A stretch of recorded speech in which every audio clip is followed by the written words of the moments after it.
आज के इस वीडियो रिपोर्ट में हम लोग समझने की कोशिश करेंगे बीएसएससी ने जो अभी बीएसओ या जिसको सब स्टैटिस्टिकल ऑफिसर जो कि सेंट्रल लेवल पे अलग तरीके से एसएससी जैसे कमीशन लोग इसको निकालते हैं एसआई ग्रेड 2 करके, ठीक है। स्टैटिस्टिकल इन्वेस्टिगेटर वही होता है, डाटा वही होता है, सांख्यिकी के जो काम होता है वही होता है, ठीक है। इसका जॉब प्रोफाइल जिला वाइज भी पोस्टिंग होता है और कई बार ब्लॉक्स में भी पोस्टिंग इनका रहता है, ठीक। अब तक आपको इसका बहुत सारा वीडियो हो सकता है कि देखने को मिल गया होगा यूट्यूब पे, तो बिना भर्ती आए अपने यहाँ पे वीडियो बनता रहता है। खैर ये तो आ गया उसमें भी, लेकिन जो सब्जेक्ट वाला प्रॉब्लम है उसके बाद एक्सपीरियंस का कोई लोग जो पहले से टेंडर वाला जो नौकरी कॉन्ट्रैक्ट वाला इसमें कर रखे होंगे इसी विभाग में, ठीक है, मतलब यही जो स्टैटिस्टिकल वाला काम है उसी में कर रखे होंगे, तो उनके लिए कैसा। इस वीडियो में हर एक डिटेल इस नोटिफिकेशन इस नौकरी का जॉब प्रोफाइल से लेके सिलेबस एग्जाम डेट ये वो सब तक हम लोग जाएंगे और आपका ये डाउट दूर हो जाएगा कि अगर कोई मैक्सिमम किसी किन्हीं लोगों ने इस पे पहले से जॉब किया होगा तो मैक्सिमम कितने साल तक का, ये ब्रेकेज आपको कोई नहीं बताएगा, क्योंकि नोटिफिकेशन इंटरप्रेट करना तो यहाँ बहुत कम लोगों से हो रहा है। हम खुद या कोई भी जो अगर कर रहा है, ठीक, कि अगर कम देख के वापसी सीधा आधे घंटे में जल्दी से आके यहाँ पे उसको दिखाना है कि सनसनीखेज बना के हल्ला मचाना है, तब तो डाटा कम ही मिलेगा, इन्फॉर्मेशन कम मिलेगा, तमाशा ज़्यादा हो जाएगा, ठीक है। तो इस वीडियो में हम लोग समझने का वही कोशिश करेंगे, ठीक है। सबसे पहले ये 7 लेवल का जॉब है, लेवल 7 का जॉब है, ये गैजेटेड नहीं होगा। जो भारत सरकार का जो डीओपीटी कार्मिक विभाग है उसके अनुसार लेवल 7 से ऊपर लेवल 8 से गैजेटेड लोग होते हैं, और नॉर्मली जो मोस्ट ऑफ द रिक्रूटमेंट्स जो हो रहे हैं मार्केट में वो उनमें गैजेटेड 9 के बराबर है, ठीक है। इनका जो एलिजिबिलिटी है सबसे पहले यहाँ से शुरू करते हैं। अर्थशास्त्र, इकोनॉमिक्स, मैथ या सांख्यिकी मतलब स्टैटिस्टिक्स में कोई भी में ग्रेजुएशन होना चाहिए। उसके बाद मान लीजिए इकोनॉमिक्स, मैथ या स्टैटिस्टिक्स, ठीक है। हालांकि अर्थशास्त्र और गणित को हटा देते हैं, सांख्यिकी का ग्रेजुएशन तो हम समझते हैं कि बहुत ही रेयर है, तो फिर भी हम लोग समझने की कोशिश करते हैं। अगर न केवल ऑनर्स विषय में, ऐसा नहीं है कि ये सिर्फ ऑनर्स में ही होगा, तो अगर ये सब्जेक्ट्स कोई स्टूडेंट होगा जो कि सब्सिडियरी में भी उन्होंने किया होगा तो भी ये जाएगा।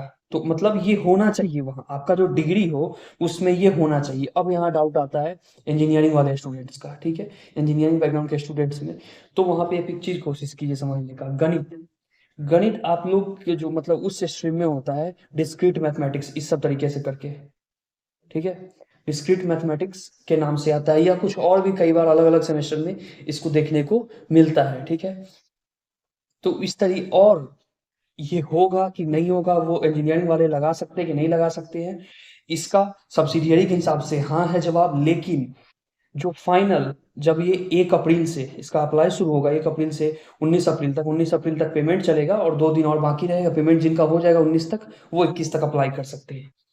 तो वो लोग, ठीक है, जब 1 तारीख से शुरू होगा तब वहाँ जब जो ग्रेजुएशन का डिटेल भरने का जो बॉक्स आएगा उसमें हम लोग देखेंगे, अगर चूज करने वाला ड्रॉप डाउन मेनू खुला, मतलब यहाँ पे क्लिक किए ऐसे तरीके से खुल रहा है, इसमें अलग अलग सब्जेक्ट है, तब तो थोड़ा मुश्किल होगा, उसमें उन्होंने दिया होगा कि नहीं दिया होगा इंजीनियरिंग का, या अदर करके उसमें भी जा सकते हैं, ठीक है। इकोनॉमिक्स, मैथ या स्टैट्स से अगर ग्रेजुएशन हो तो ठीक है, या अदर यहाँ पे होगा एक ऑप्शन, ठीक, अदर होगा, उसी के अंडर ब्रैकेट में अदर होने के बाद वो शायद एक और बॉक्स खुल जाएगा, ऐसा ही होता है जनरली, जहाँ पे कि मान लीजिए कि एसएससी का ही जो रजिस्ट्रेशन करता है ओटीआर करता है, तो उसमें जो सब्जेक्ट नहीं होता है उसके लिए अदर करवा के और नाम भरवा देता है।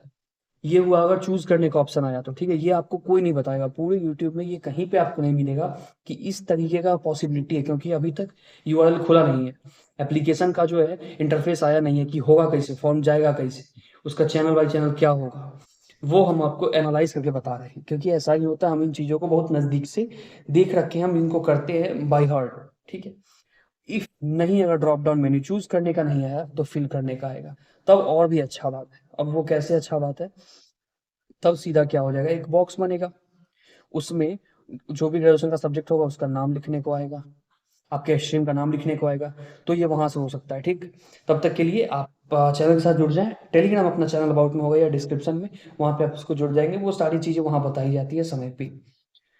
टोटल पोस्ट इतना है, ठीक। अब महिलाओं के लिए जो 35%, जैसे ये 313 है ना, इसका 35% करेंगे तो ये 109 पड़ता है, लेकिन ये तो अगर इसको एवरेज करेंगे ना, इसको एस्टिमेशन करेंगे तो ये 110 हो जाएगा, इसलिए 110 इनका पूरा सीट है, ठीक। इसी तरीके से करके ईडब्ल्यूएस के लिए 68 है, ठीक, और उसी में फिर 24 उस 68 में से 24 महिला का है, ऐसे जा रहा है ये, ठीक। अनारक्षित 313 है और 110 उसमें से महिला का है, ऐसे। फिर जो भी मूक बधिर या फिर ओएच, एमयूडी इस तरीके का जो पर्सन विथ बेंचमार्क डिसेबिलिटी है, उनके लिए अलग। फिर आगे देखेंगे स्क्राइब का, जो लोग नहीं लिख सकते हैं उनके लिए एक बनवा के ले जाना है, वो नीचे दिखाए हुए हैं, वो आप समझ लेंगे कि कैसे बनवाना है, कहाँ से बनवाना है, ठीक है। उसके बाद जो भी उम्र सीमा मतलब क्रूशियल जो है एज का, वो 1 अगस्त 2024 होगा, ठीक। मतलब मिनिमम आपका 21 साल होना चाहिए सभी कोटियों के लिए, ये दिख ही रहा है यहाँ पे।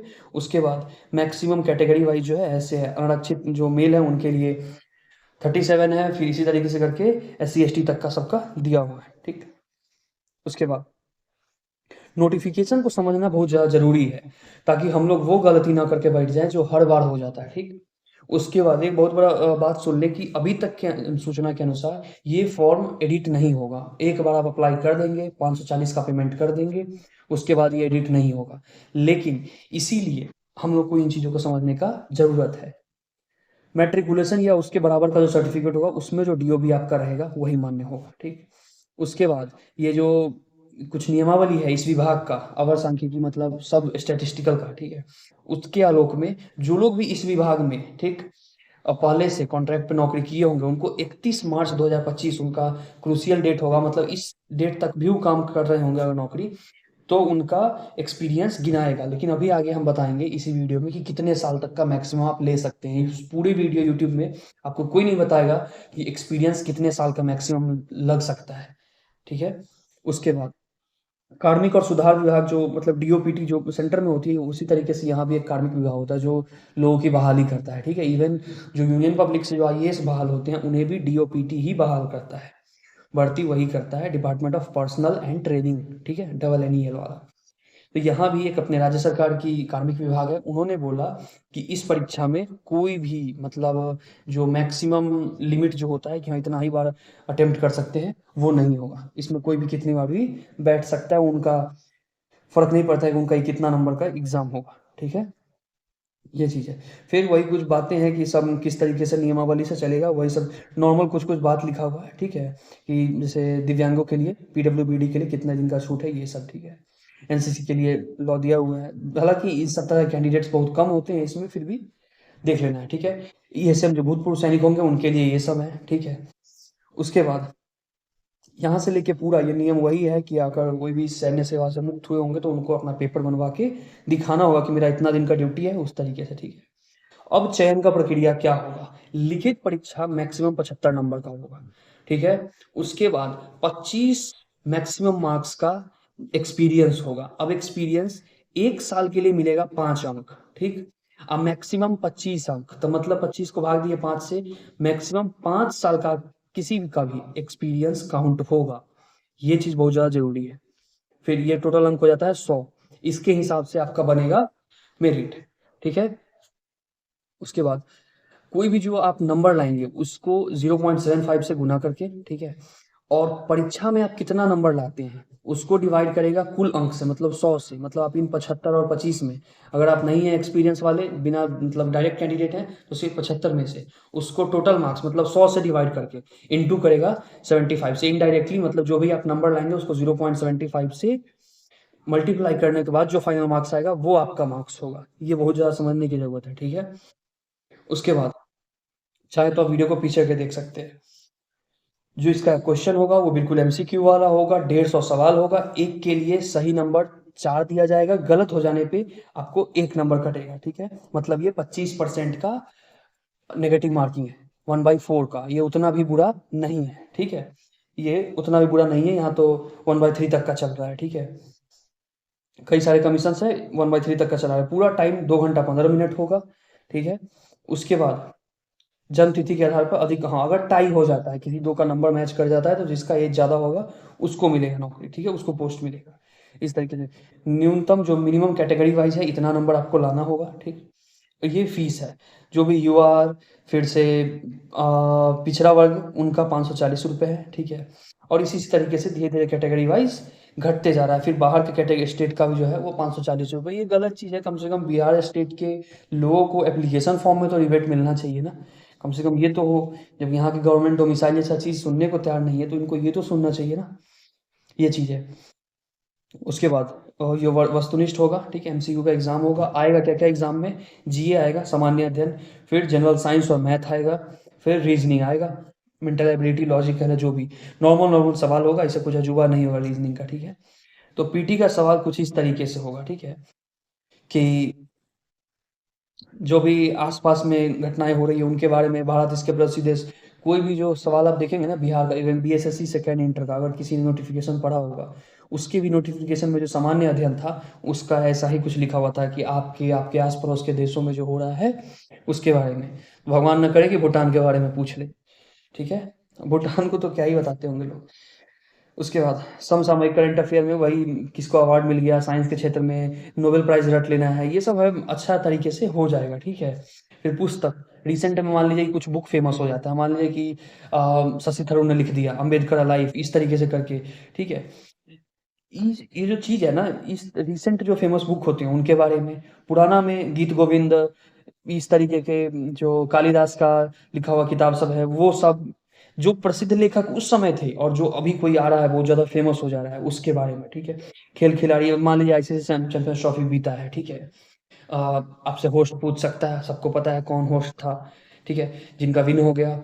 उसके बाद कुछ इंपॉर्टेंट इवेंट हो गया, ठीक है, वो सब जैसे कि कोई स्पेसशिप लॉन्च हो रहा हो या कुछ भी इस तरीके साइंस से जुड़ा हुआ, ठीक है। और या इलेक्शन ही कुछ हो जाए, लोकसभा इलेक्शन हो जाए, कोई अभी दिल्ली स्टेट के इलेक्शंस हो गए हैं, ये सब तरह की चीज़ें, ठीक है।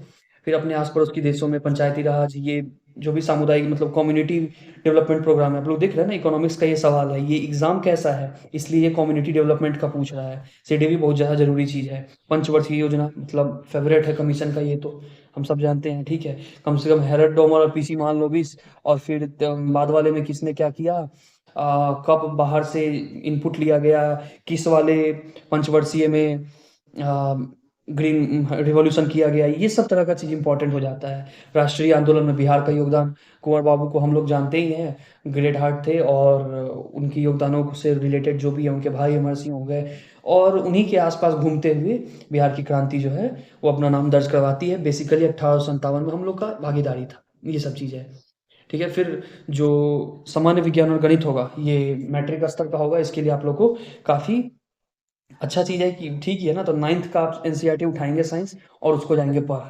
10th का साइंस एनसीईआरटी उठाएँगे, बात खत्म, उसको पढ़ गए। और मैथ जो है वो किसी भी आप यूट्यूब से या फिर कोई भी टीचर से थोड़ा-थोड़ा बेसिक लेवल का कर लेना है और उसके बाद प्रैक्टिस सेट करिए, बात खत्म है। इसका डन है, ठीक है। और ये सब चैप्टर करना है, ठीक है। जो भी है, नंबर सिस्टम हो गया, फिर रेशियो प्रोपोर्शन, एवरेज, ब्याज, ब्याज में दोनों कर लीजिएगा, एसआईसीआई क्या पता दोनों ही पूछ ले, ठीक है। रीजनिंग में विश्लेषण, दृश्य मतलब विजुअल वाला, ठीक है। और कुछ नंबर से रिलेटेड होगा, एनालॉजी मतलब सादृश्यता, समानता, डिफरेंसेस वाला, ठीक है। अंकगणितीय संख्या, श्रृंखला, सीरीज, नंबर का हो सकता है, अल्फाबेट का हो सकता है, कूट लेखन, कोडिंग डिकोडिंग और कूट व्याख्या। नॉर्मल ही है, यही सब एसएससी का पैटर्न होता है जो कि आमतौर पे कैंडिडेट्स तैयारी करते ही हैं, ठीक है। ये सब चीज़ हो गया। आरक्षण का लाभ जिस तरीके का जिसको लेना होगा, ठीक, इन्होंने बोल्ड में बता दिया कि अस्थायी निवास प्रमाण पत्र बिल्कुल भी मान्य नहीं होगा, तो मतलब बाहर के माने जाएंगे। फिर कास्ट, अगर किसी का मतलब एनसीएल वगैरह टाइप का है तो उनको कास्ट रूल सब लगेगा, ईडब्ल्यूएस वाले को ईडब्ल्यूएस लगेगा, जिनका एससी है जिनको सिर्फ कास्ट सर्टिफिकेट पे रिजर्वेशन होता है उनके लिए कास्ट लगेगा मैंडेटरी, ठीक है।